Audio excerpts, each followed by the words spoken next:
Yeah, they got hold of a big bullfrog, stuck a straw up its arse and blew into it and inflated the frog. It's not a walkthrough, playthrough, review, anything like that. It's just me playing the game badly so you can see what it looks like.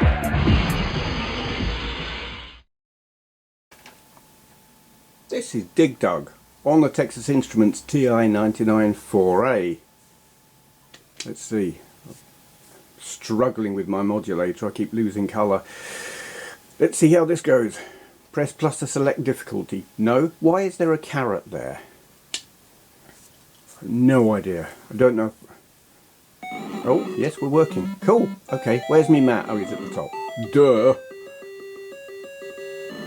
I can never quite work out whether I like Dig Dug or not. There's something... I mean, it's kind of nasty. Oh, find a dragon, pump it full of air and explode it. It makes me think of this film I saw years ago, The Reflecting Skin, where these kids got hold of a frog and stuck a firecracker up its arse and exploded the frog. But didn't they also, in that film, they got a... Oh Christ, I couldn't fire. Yeah, they got hold of a big bullfrog, stuck a straw up its arse and blew into it and inflated the frog. I'm pretty sure that was was that the same film? I don't know. Anyway, this makes me think of that. Exploding frogs. Come here, you little... whatever the hell it is. I'm gonna lose it. There are those who'd say I lost it years ago, but you know what I mean. Oh God. I'm not good at this.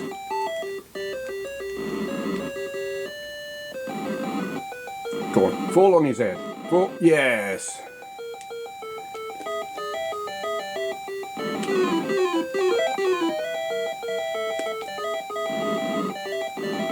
That dragon's just violent and unpleasant.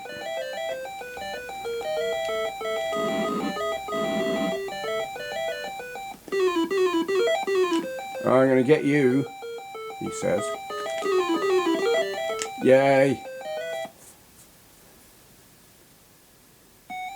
I like the little flowers that tell you what level you're on, just in case you didn't know. I think that's good.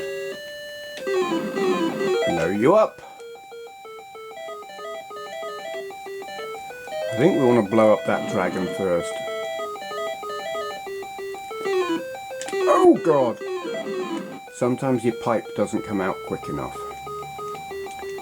And that's not ideal when you've got a dragon facing you. Uh-oh. Oh, oh, oh God. Oh yeah. That almost looked like I meant that to happen and like I knew what I was doing. Almost. Oh, you're rubbish.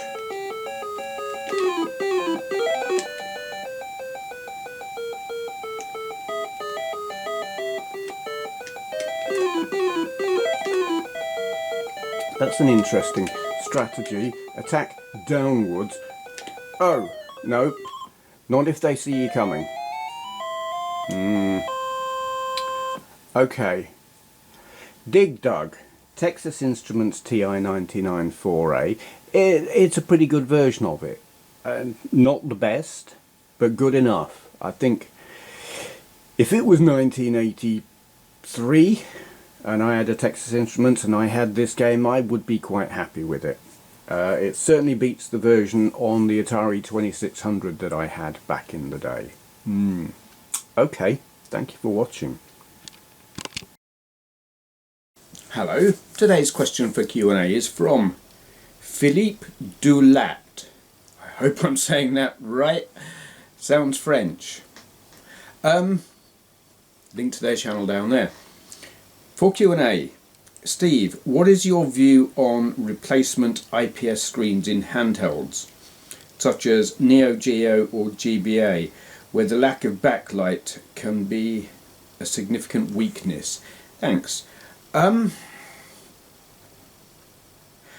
I understand the desire for doing that kind of thing. And the thing with a question like this, it is absolutely down to the end user and your preference.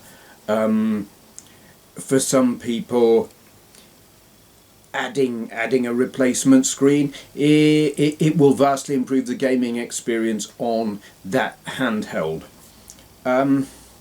My view is kind of different. My own personal preference. I mean, the GBA, the Neo Geo Pocket, or the Pocket Color, which I've got, I actually love the standard screen on it. It is really, really reflective. Granted, you don't want to play that thing at night. No, you can't. You know, if you're outdoors, you need fairly decent light, but it doesn't have to be brilliant light. It doesn't have to be broad daylight. You can play it indoors because it is really, really reflective. The GBA, the original GBA, the screen on that thing is horrendous, and unless you're in really bright sunlight, you just can't see shit. And I totally understand people who would want to put a new screen on that and have a backlight or a front light or any kind of light just so they can see the screen. I probably would be tempted with the GBA if all I had was a GBA like the original one. I've got one, I don't use it, and why not? Because I've got a GBA, what is it, AGS 101. I've got the one with the backlight. I've also got the one with the front light. But I could see why people would want to upgrade the screen. I mean, there are other handhelds where upgraded screens are a popular thing to do. Things like the Game Gear and the Atari Lynx and maybe even the original Game Boy. I mean, the screen on the Lynx is pretty bad. It can be pretty hard to see what you're looking at. And on the Game Gear, good God. I mean, mine probably needs new capacitors in it, to be fair. Like, the sound is shot. No, actually, I haven't got the one with the sound that's shot. My one has got the sound. But the screen, pretty much unviewable. It's appalling. And I can understand people who will be tempted, put a new screen on it, when I think it's probably the capacitors that need replacing.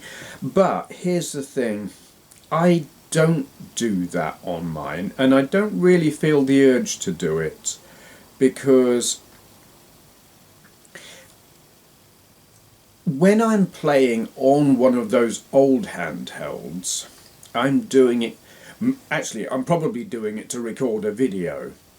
Because if I want to play handheld games and have a decent experience with decent battery life and decent view of the game, shock horror, I emulate it. I will play it on one of these. I'll use the Ambonic, what is it, the RG351V. I'll play on that. Better screen, you can see what you're playing. I know it's not authentic, but at that point it's about the game. And I want to be able to see it. We're playing it on the original hardware. Yes, you get the original experience, but you don't get the best of the game. And that's the thing. If I'm very often, if I'm going to record a video of say an Atari Lynx game, I will record it using the actual Lynx. And it doesn't make for a great video in terms of being able to see what the game looks like. But what you get is a video of what it looked like to play that game back in 19 whatever the hell it was. I like to keep the hardware largely authentic. I'm not big on modding. I don't really get why someone would take original hardware and modify it to be able to see the game better when you're then not getting the authentic experience. So if the authentic experience doesn't matter to you, well, why not just play it on a modern handheld and emulate it? I don't know. It seems... I suppose they're getting an authentic-ish experience in that the form factor is the same, the controls are the same, they can just see the game better. But, you know, that entirely down to personal preference. You want to use the original hardware, have the original controls and all that lot and see it, fine. That's personal choice. It's entirely down to what do you want. I don't want to mob the original hardware. I want it as original as it can be and still be functional. And I suppose that begs the question, things like the original GBA and the Game Gear with the shitty unviewable screen. Is it worth keeping them original because the original experience on them is so bad? What's the point? Yeah. I guess those are my views. I wouldn't, but that doesn't mean to say anyone else shouldn't, because what you want out of your handhelds is probably different to what I want. I'm a hardware collector and a retro gamer, but I don't have to be using original hardware to be enjoying a retro game. I can very often enjoy it more if I play it on modern hardware. And I keep the original hardware as a historic item of interest rather than the thing I actually want to play the game on. If that makes sense, because it might not, but that's just what I do. It doesn't have to make sense. It's all about what you want, and that's what I want. Okay, I think I kind of covered that. Anyone else who's got any questions they would like answering in a video like this, leave your question in the comments below and begin with for Q&A, so I know not to just answer in the comments. And thank you for watching. Ben what now? Never bloody heard of him. Yeah, alright. I suppose you should subscribe if you want to.